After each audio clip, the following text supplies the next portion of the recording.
Welcome to Insights for Manufacturing, the podcast that supports the UK manufacturing sector. Hosted by Jeff Beecham, the manufacturer's recruiter. Hello and welcome to Insights for Manufacturing. I'm delighted to welcome my guest today, Angela Lawlor, who is the Managing Director of Marvellous Manufacturing. Welcome to the show, Angela. Thank you, Jeff. Lovely to be here. Thank you for inviting me. You're very welcome. You're very welcome. And I mean, we've known each other for probably, I don't know, a couple of years. Yeah. Met on a number of occasions, normally at exhibitions. Yes. And yeah, built up a great relationship. And over that period, you've gone from not just supporting UK manufacturing and getting involved with STEM and those sort of things, but you've set up your own business. And that's what we're here to talk about today, Marvellous Manufacturing. So can you share a little bit about your background, Angela, and really what inspired you to start Marvellous Manufacturing? I suppose there are a couple of things, really, Jeff. I mean, before we went into lockdown, I worked as a contractor for Jaguar Land Rover, and latterly, I actually set up an asset reuse scheme for them. So when a production line came to the end of its life, I would go down there and I would asset tag, catalogue, and photograph every piece of kit, and then see where we could use it in new production lines or other areas of the business. And to be quite honest, I used to be down there and I would be the only woman down there, full PPE, crawling about robot cells. And I used to think, I love my job. I absolutely love.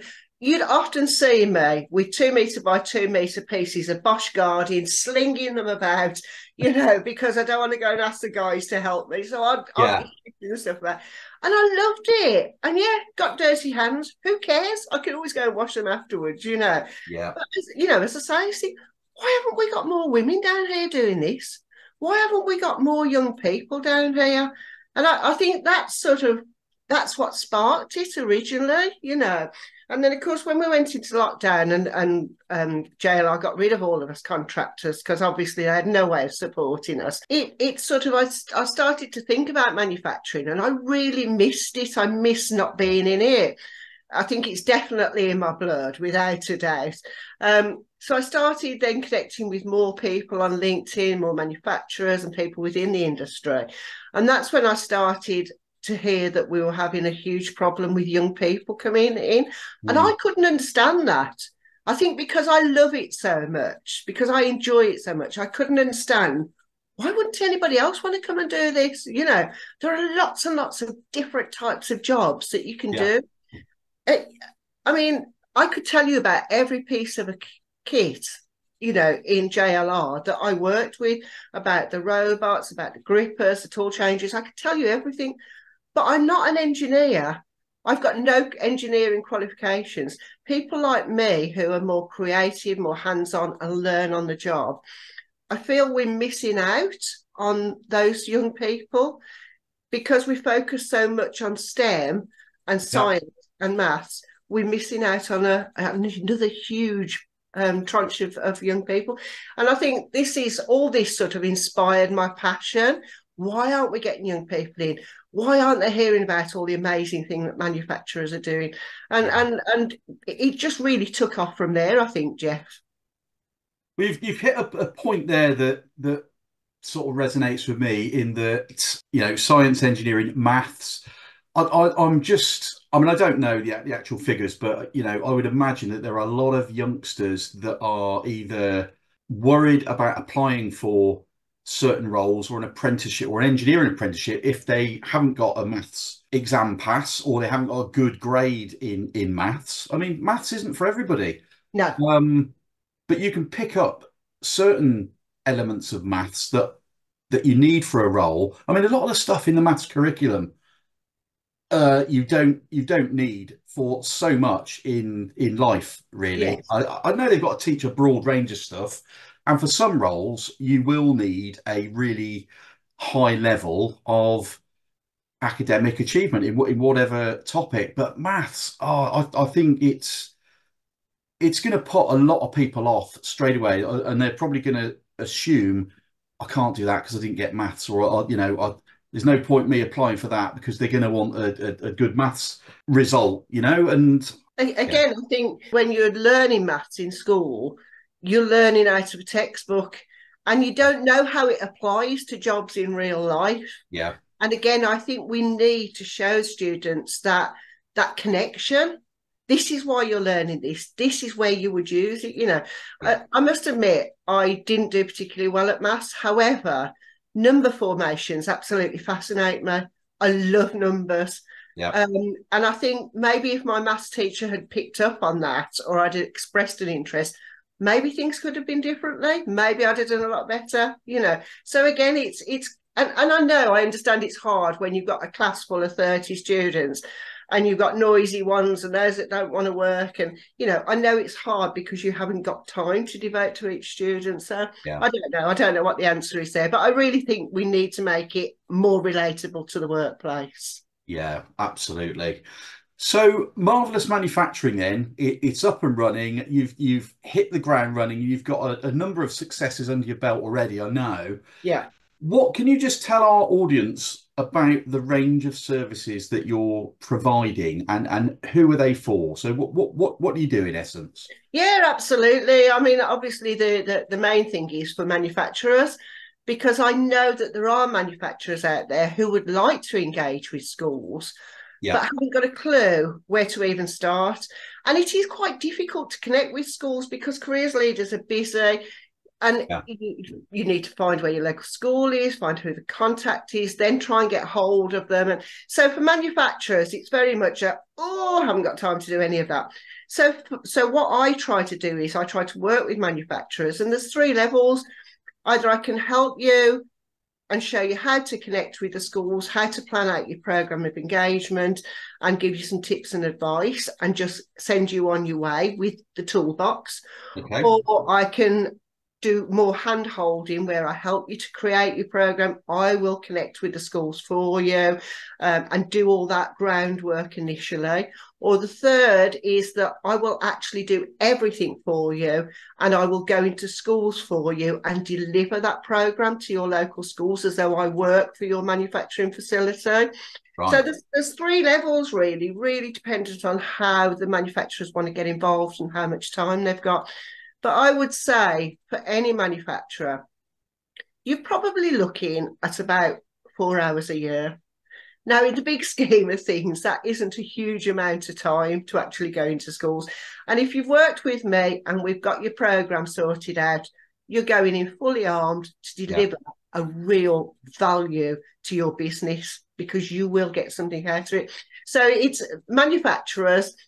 I also work with associations. So I've worked with Okay. quite a few associations where they actually want their members to engage. But again, they need something to encourage their members. So I've actually written how-to guides for the Okay. members. Yeah. And I've created a presentation based on that particular association with a script to go with it, so they can give that to their members and say, here's your presentation, here's your script. You can now go into schools and do this. So that's another service that I offer. And then obviously, last of all, is the students and schools themselves. Yeah. When you look for information about manufacturing as a student, most of it is very high level, and the Yeah. students don't understand it. And I wanted to create something that's easy for them to read, easy for them to relate to and to understand. So on my website, I've got several students' pages with information about different types of manufacturers, different types of jobs that you can do. I've even got some of my LinkedIn connections have mapped out their career pathway so that the students can read about how they started off as apprentices. Yeah. There's an apprenticeship page with information on. There's a page with videos on as well, so that for them to look at. So that's all for the students and for the school. So it's a little bit of resource for them. Okay. Yeah.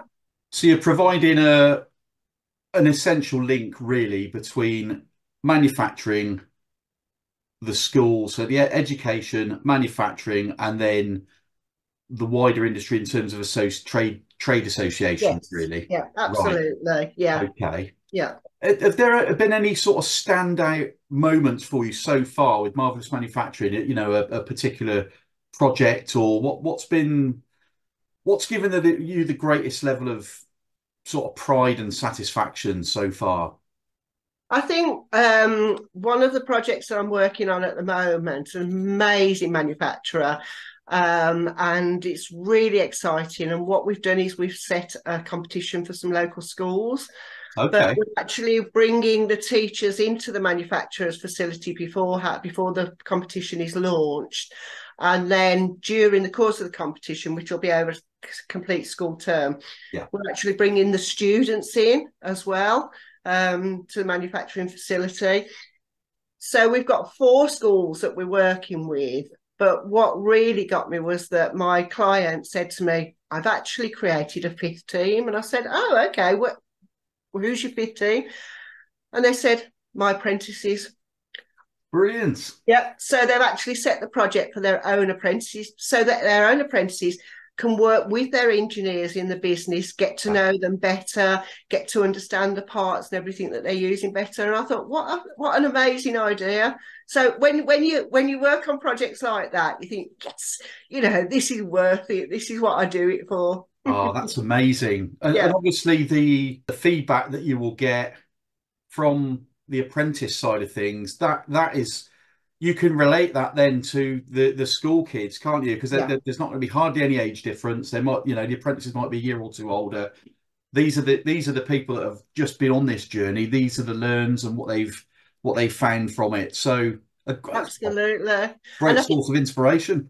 absolutely, and the person who's actually created the competition only graduated from uni a few years ago, and they went to one of the schools that we do taking the competition into. So he remembers doing these workshops and competitions himself in school. Yeah, So yeah, he's been quite enthusiastic about creating that. So again, just great. amazing. Mm. What's have you had any sort of challenges, Angela? I mean, setting up any sort of business is a challenge in itself. Um, Yes. Manufacturing, as you know, you've worked in it, and now you're working, providing services into manufacturing. What sort of challenges or roadblocks have you sort of come up against whilst you were setting up Marvelous Manufacturing? Because I I'm think sure it hasn't been no, it uh, isn't. all roses. What? Not at all. Tell I us think about that journey. I think one of the greatest sadnesses for me is that I'm constantly being contacted by schools and they want me to go in and deliver assemblies or deliver workshops to the students. Yeah. But obviously, they haven't got the funding, and I can only do so much free work. Yes. So it's difficult for me because I have to say no. A lot of the time, I have to say I'm really sorry, I can't do it, and that really hurts me because it's a missed opportunity. Yeah. And it's been very difficult because when you look at fundings and grants that's available, there's nothing because I'm quite niche in what I'm doing, Yeah. there's just nothing there to help. If there was some funding available which said, yep, here's a transfer money and I can go into and deliver so many programs in so many schools, Yeah. that would be absolutely brilliant. So I think that's probably been my biggest challenge, really, is not only the fact that I have to say no, but it's just the frustration of it. Yeah. I spend a lot of time sort of berating the schools because I don't think they do anywhere near enough to signpost manufacturing as a career option. But now, you're saying you're being contacted by loads of schools that actually want somebody to come in and talk to the kids about manufacturing. Well, surely there needs to be more funding made available Mm, for this type of thing. We've got a huge gap in the labour pool, haven't we? yeah. Skilled people are retiring every single year. Mhm. The problem's not going away, so we need to be focusing as much on the early stage of the talent pipeline as what's already in out there in the industry. Absolutely. And Yeah, again, interestingly, I can start to see the careers landscape is now changing. I've actually been contacted by quite a few schools who they want manufacturers to go in and either work with their teachers to look at the lesson planning and make sure that the lessons they're delivering meet the future skills need, or they want manufacturers to go in and as we were saying earlier, show the students Yeah. how what they're learning relates to that. And I think that we'll get a lot more of this going on as time goes by. They're beginning to Yeah. see the value in that. Yeah. But again, schools are coming to me and they're saying, right, here's a huge list of what we're teaching over the next 3 terms. Can you find any manufacturers that do this, this, this, this, this, this? And again, it's a huge pull on my time Yeah. to try and match them up with people Yeah. who can help them free of charge. So it's Yeah. what can I say? It's a real conundrum, isn't it? Yeah. I mean, the willingness is there from the Mm, schools, but they haven't got the budget. So, right. So yeah. how do we get around that then? I mean, there are organisations like Engineering UK and other organisations that are sort of, providing that link, between STEM and industry. But clearly that not enough's being done. If we need more youngsters into manufacturing, and we're saying we've got to get more kids interested, and now the schools are saying, can somebody come in and help with this? Can somebody how is that? We're not going to get over that problem if the schools haven't got money to pay people to come in and educate them and the teachers on different things and to help introduce the kids. So do we need a specific fund from the government? Does there need to be a charity set up to, I don't know. I haven't got the I answer. know. I I'm just know. thinking out loud. We all know about this problem, skills in manufacturing. Now the schools are starting to wake up, thank goodness. Yeah. But now there's no funding for it. So the problem is just going to perpetuate to a degree because there aren't going to be enough people to volunteer their time Mm. with the expertise, the knowledge, the willingness, the passion that you've clearly got because you're oozing passion about what you do. We need more people like you going out doing this, but nobody should do it for free. No, no. Certainly not on the level that you're doing it. People volunteer a few hours here, a few hours there, but Yeah. this is your business and this is what you do full time. So you need to be paid for that. But clearly there's a huge need for it. So Oh yeah, absolutely. There really mm, is. And I love the fact that schools are now starting to go down this route. I think it's yeah, incredibly important for the students. yeah, But like you, Jeff, I'm not sure what the answer is. I'm not sure whether we could get some of the big, like Ingenuity, Engineering UK, and all of yeah, those, whether we could get them involved. I'm always open to collaboration. I'm always open to ideas and yeah, working with people. Because for me, if we can solve a problem, if we can help, if we can get more people signposted, let's yeah, do it. yeah, You know, yeah, absolutely. So I mean, here's another thing. Traditionally, manufacturing it has been known as a sort of male-dominated industry sector. That has started to change. Probably not anywhere near as quick enough. But what are you seeing at the moment in terms of the youngsters and the people that you're working with? Maybe the schools, the end businesses, the manufacturers themselves, the further education. The apprenticeship providers, are you actually seeing a higher percentage of females actually coming in to that process, at the early stage or no, no, it's right? it's. I don't think it's changed much at all, and it's a real shame. And I do try to target, more young women when I go into Yeah, schools, and it's very difficult because if you say to them, "Have you thought about a career in manufacturing?" they just sort of go, "Oh no," you yeah, know. yeah, So then I have to make them start thinking about, you know, things that are relatable to them, things that they might be able to change by being in manufacturing. yeah, Um, and you do get that little light bulb moment sometimes. And it's I think again it's getting the message across. Okay, you are going to get your hands dirty at times, but it doesn't matter. You can still go home and look gorgeous when you get home. absolutely. It really doesn't matter, but it's such an exciting industry to be in, Yeah, and there are so many options. It doesn't you. because we say manufacturing, it doesn't mean to say you're going to stand on a production line all your life.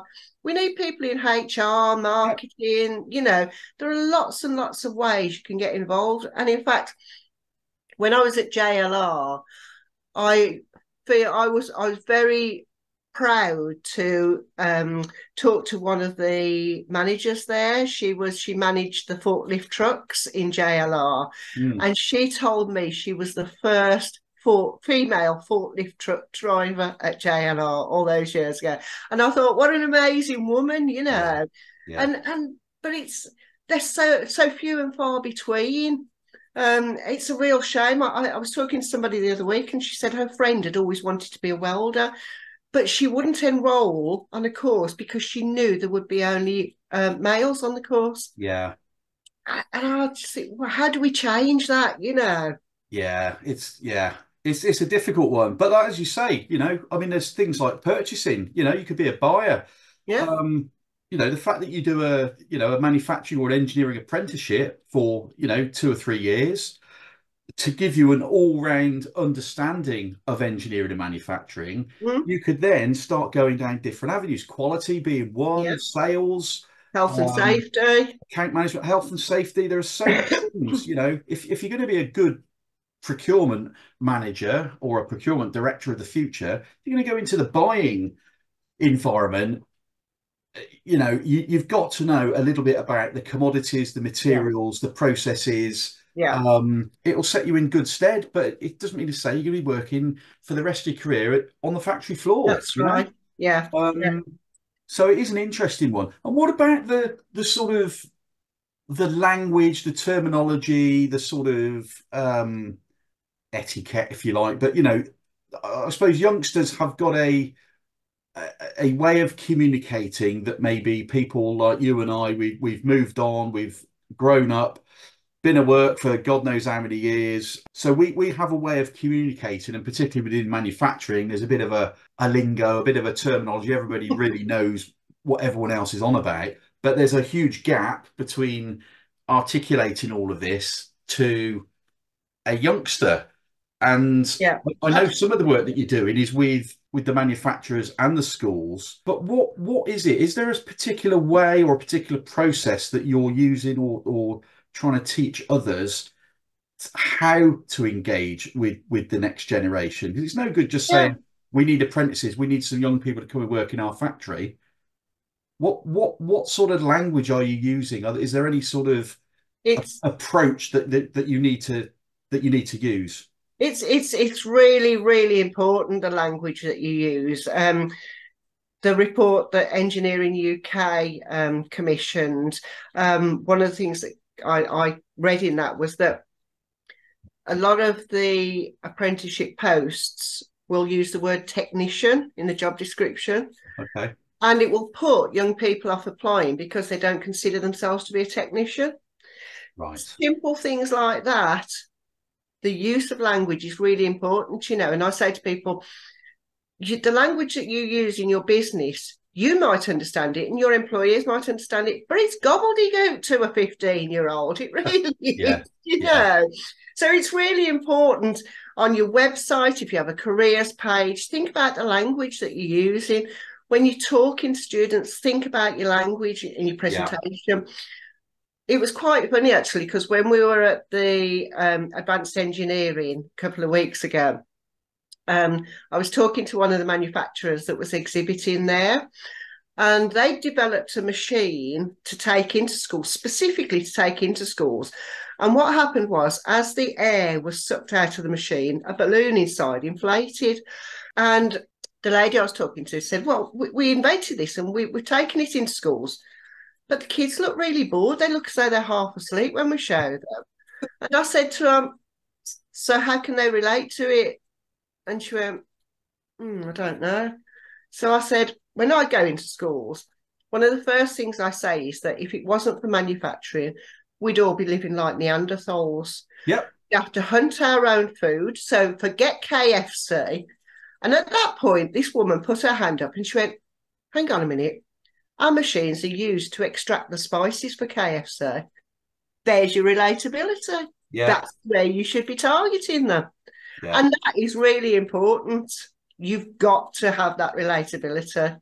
A really good point. I've spoken a load of times on LinkedIn about, how can manufacturing businesses in general showcase themselves to attract the right sort of talent. Now that could be from the boardroom down to shop floor. Doesn't matter if you're hiring people at any level.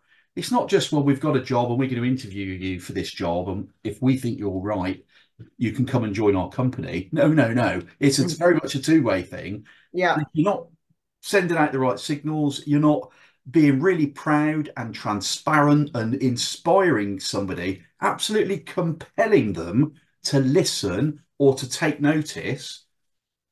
You're not going to get the successes in no, hiring the people that you want. no. So, Treat your future employees the same way you treat your future prospects.